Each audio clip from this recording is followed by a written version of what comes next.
শ্রীকৃষ্ণর অন্তিম সংস্কার করানো দেহাগতি সাধিব আগে যাওয়া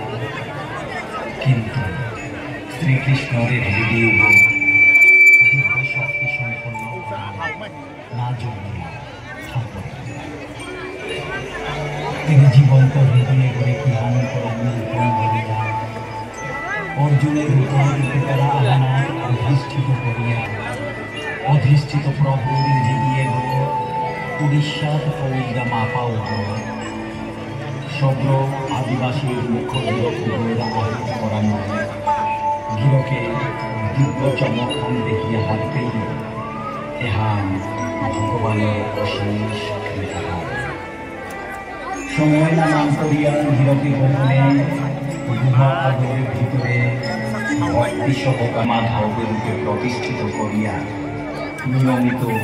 পূজা অর্চনার ব্যবস্থা করেন। পূজা হন্তে দূরে থাক গুহাগরের ভিতরে অন্য সম্প্রদায়ের মানব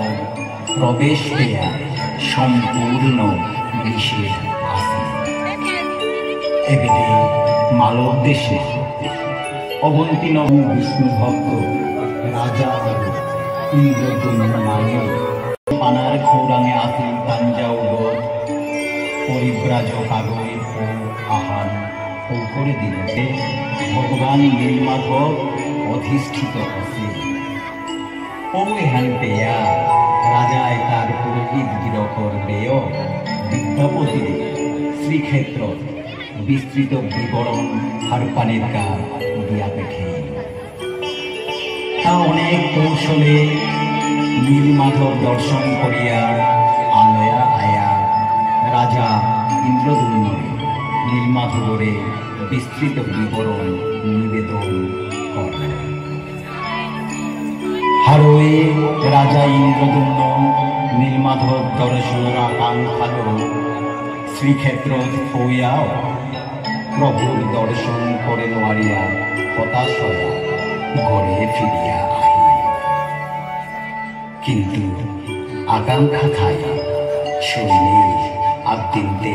প্রভুর দর্শনের সৌভাগ্য এমতাবস্থা একদিন ভগবান বিষ্ণুয়ে অপরে রাজা ইন্দ্রদ্যুম্নকে দেখাইল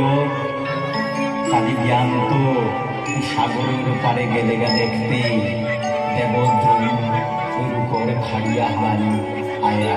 চক্রতীর্থ ঘাটখানা আছে ও রূপর খাড়ি হনল জগন্নাথর লগে বলভদ্র বা সুভদ্রার বিগ্রহ নির্মাণের আদেশ ঘাটে রাজার আনন্দর সীমা নেই রূপগ আনিয়াতে আহিল কিন্তু কিসাদে মূর্তি গ্রহণ করানি এ চিন্তাল রাজা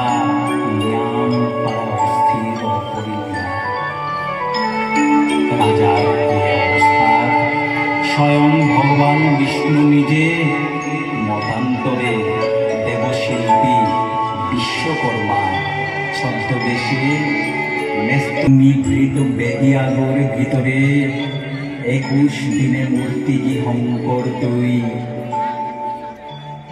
প্রবেশ করানি বা দরজা খোলানির ইয়াথাং নেই মেস্তরী রূপী বিশ্বকর্মার নির্দেশে ঘরগর বহির্ভাগে নৃত্য গীত বার নানা প্রকার বাদ্য বাজানো আরম্ভ হই কারণ মূর্তি নির্মাণের শব্দ শ্রবণে মহা অনিষ্ট 15 দিন পিছনে রাজার সহধর্মিনী রানী গুন্ডিচা ঘরগত্ত কোনো শব্দ না পানিয়ে দ্বারহান খুলানের সাথে অস্থির অনায় বাধ্য হইয়া আশ্চর্য মুন্সিগতর গত আহানে ঘর্গ গণার আছে লগে লগে প্রভু জগন্নাথের নীলবর্ণে বলভদ্রের শুভ্র